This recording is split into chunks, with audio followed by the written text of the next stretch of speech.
Hai, welcome back my YouTube channel. Jangan lupa subscribe, like, comment, and share ya. Oke, next kita lanjutin ya ceritanya. Bab 9. Terkena tembakan. Setelah selesai makan, Alma memilih untuk kembali ke kamarnya. Sementara di suatu tempat, saat ini seorang pria tengah menyiksa anak buahnya sendiri. Sebab anak buah tersebut tidak becus menjalankan tugasnya, sehingga membuat si Tuan Bos sangat marah. "Kenapa kalian sangat tidak becus, ha?" Cetar. Suara cambukan terus saja berulang dan menggema di dalam ruangan itu. Beberapa anak buah yang menyaksikan itu ketakutan dan gemetar.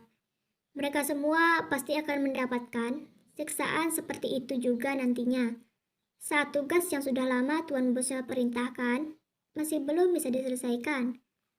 Sudah banyak anak buah dari Tuan Bos itu mendapatkan siksaan. Namun mereka semua tetap bertahan. Meskipun si Tuan Bos itu kejam, namun ia tidak tega melenyapkan anak buahnya sendiri. Setelah selesai menyiksa, anak buah tersebut kembali dirawat. Pria yang bertubuh kekar dan memiliki ukiran rahang yang sempurna saat ini masih terlihat marah. Bagaimana tidak? Tugas tersebut sudah sering gagal, namun pria itu tidak pernah putus asa. Sang anak buah yang melihat tuan bosnya seperti itu hanya merasa kasihan. Kecintaan bosnya kepada anak gadis 10 tahun yang lalu membuatnya sampai sekarang masih mempertahankan kelajangannya. Pria tampan itu melemparkan cambukannya dan pergi meninggalkan ruangan penyiksaan itu. Ia berjalan menuju kamarnya yang luas dan megah bernuansa biru malam. Sebenarnya pria itu tidak terlalu suka dengan warna ungu. Tapi setelah pertemuannya dengan seorang anak gadis 10 tahun yang lalu, membuatnya sangat suka dengan warna ungu. Pertemuan keduanya terbilang sangat singkat, di mana waktu itu pria tersebut saat berkunjung di salah satu kafe besar. Ia bertemu dengan anak gadis tersebut. Gadis yang berbalut gaun berwarna ungu itu bernyanyi sambil bermain piano di atas panggung kecil, membuat semua orang terpukau dengan penampilannya. Namun sangat disayangkan, gadis cantik dan anggun itu harus mendapatkan musibah di luar dugaan. Waktu itu ada kejadian penembakan di kafe tersebut, dan satu peluru terkena tepat di jantung gadis cantik itu. Sebelum gadis itu terkena tembakan, ia sekilas tersenyum. Pria tampan yang melihat gadis pujaannya terkena tembakan segera menolong. Namun ia malah dihalangi oleh salah satu penembak yang ingin menembaknya. Pria itu terlebih dulu mengurusi penghalang itu. Cukup lama baku hantam dengan para penembak. Akhirnya pria itu memenangkannya. Ia pun segera menolong gadisnya. Namun saat menaiki panggung, ia tidak menemukan gadisnya.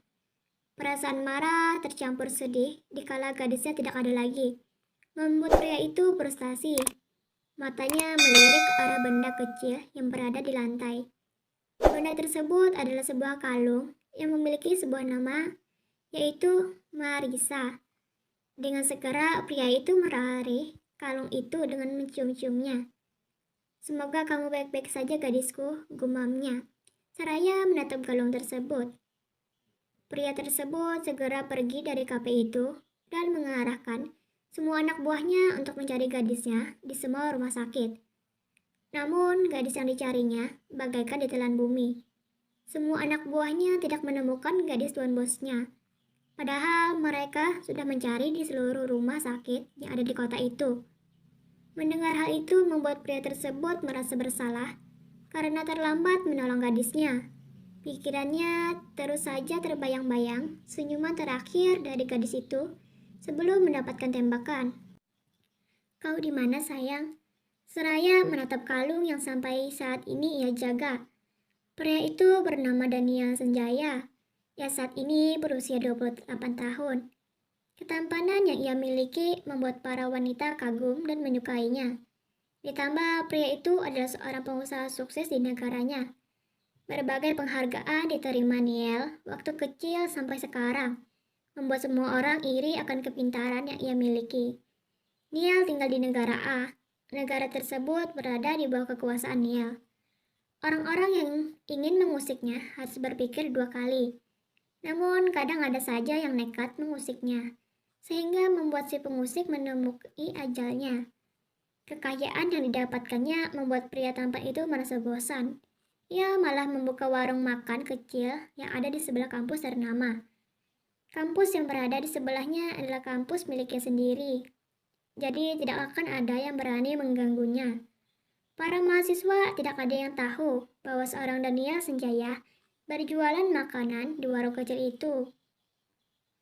Masa lalu yang tak terlupakan, Gerutu Alma menghela napas panjang. Terima kasih, jangan lupa subscribe, like, comment, and share ya. Dadah.